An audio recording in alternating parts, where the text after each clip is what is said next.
Habang si Bitcoin ay papalapit na po sa presyong $105,000 na isa pong resistance level, unti-unti pong nabubuhayan ang mga altcoins. At isa po sa mga pinapansin ngayon ay itong si XRP na tila nag-iipon po ng lakas para basagin ang kanyang resistance level sa $2.63. Pero ang tanong ay ano po ang ibig sabihin nito? Kailangan ba talagang puputok si XRP? Kaya yan, maliban po dyan ay alamin din natin ang posibleng maging epekto nito para sa atin bilang mga Pinoy crypto investors ni XRP. Kaya yan, bago po tayo magpatuloy ay pakibasa na lamang po muna ang disclaimer dito sa ibaba ng ating screen. Yan, ngayon ay simulan po natin sa kung ano po ang nangyayari kay XRP ngayon.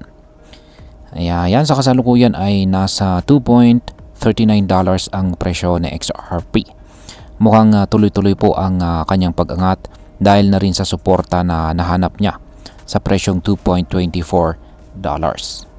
Mula doon ay bumalikwas siya paitaas na parang hindi nagpahinga. Ito ay malinaw na indikasyon na maraming traders at saka investors ang nakakita ng oportunidad at nagsisimulang bumili ulit. Ayon po sa mga analyst, ang $2.63 ang susunod na malaking harang o resistance na XRP. Kapag ito ay nabasag, malaki ang posibilidad na sumunod si XRP sa $2.82 o baka mas mataas pa.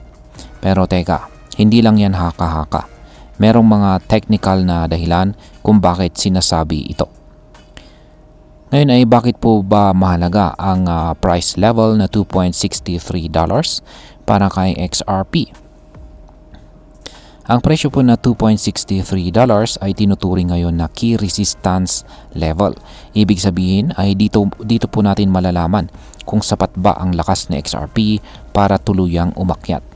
Ang paggalaw po ng presyo at saka volume ng XRP ay nagpapakita na parang sinisiksik niya ang kanyang sarili para makalipad. Marami ang nagsasabi na ang presyo na $2.42 ay magandang entry point. Sa technical na analysis, kapag lumalapit po ang presyo sa resistance habang lumiliit ang volatility o galaw nito, madalas ay susundan ito ng big move o malaking paggalaw. Parang isang archer na humihila ng pana paatras. Kapag binitawan, biglaan at malakas ang paglipad. Ngayon ay ang sunod po nating katanungan dito ay paano naman po nakakaapekto si Bitcoin sa altcoins tulad ni XRP. Dahil si Bitcoin ay papalapit na po sa kanyang resistance level na $105,000, maraming malalaking pera ang nagsisimulang lumapit sa mga altcoins. Parang ganito po ang nangyayari dyan. Habang iniisip ng mga traders na baka mag-pullback itong si Bitcoin, nilalagay nila ang kanilang pondo sa ibang coins na mas may chance na tumaas at isa na po riyan si XRP. Kaya kung tutuusin ay hindi lamang po si XRP ang umaangat ngayon. Marami sa mga altcoins ay nakakakuha ng lakas mula sa galaw ni Bitcoin. Pero si XRP ay tumatayo bilang isa sa mga pinaka-promising sa kanila. Base po sa data at presyo ngayon. Ngayon ay ano naman po ang sinasabi ng market data tungkol kay XRP.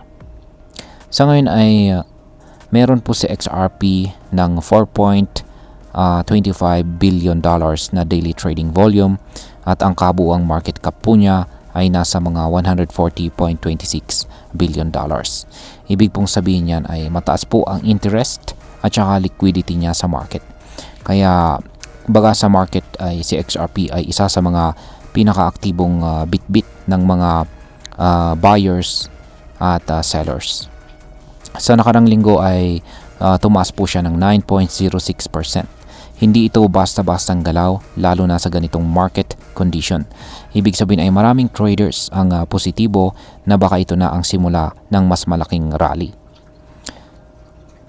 Ngayon ay ang sunod po nating tanong dito ay ano po ang inaabangan ngayon ng mga traders kay XRP. Yan, ito ay marami ngayon ang naghihintay ng confirmation sa breakout ng presyong $2.63. Kapag lumampas po si XRP sa price level na yan, lalo na kung sinabayan ito ng pagtaas ng volume, malamang ay sumunod ang maraming pera at bumili pa. Kapag nangyari ito ay pwedeng magkaroon po ng sudden pump pabalik sa highs nito o baka lumampas pa sa dating ATH or all-time high. Pero paalala po mga ka-crypto, kahit promising po ang chart at saka trend, lagi nating isinasaisip ang risk management. Ang mga traders ay naglalagay po ng stop loss sa ilalim ng $2.24 para kung sakaling hindi matuloy ang breakout, hindi po sila malulugi ng malaki. Ngayon ay pag-usapan naman po natin ang posibleng epekto nito para sa atin bilang mga Pinoy crypto traders at investors ni XRP. Yan, bilang Pinoy na patuloy po nag-i-invest at nagti-trade sa crypto, ang ganitong movement ni XRP ay may dalawang epekto. Una, ito ay opportunity para sa mga naghahanap ng altcoin na may momentum at malakas na potensyal. Pangalawa, ito po ay babala na ang volatility ay palaging nandyan. Pwede pong umakyat pero pwede rin bumagsak bigla. Para naman po sa mga baguhan, mahalaga na huwag po tayong basta bumili dahil lamang trending ito.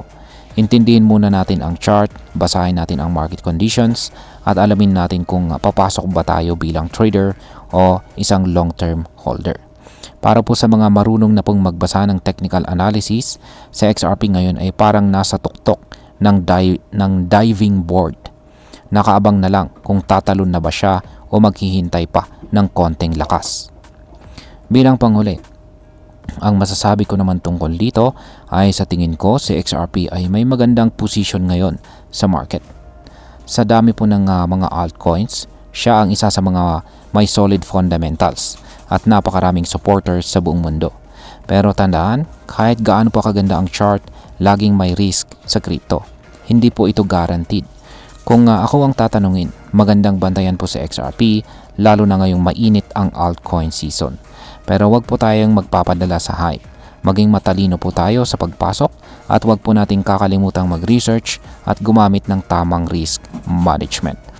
At ayan, hanggang dito na lamang po tayo sa video na ito mga ka-crypto. Marami pong salamat sa panonood. Ingat po tayo lagi at God bless po sa ating lahat.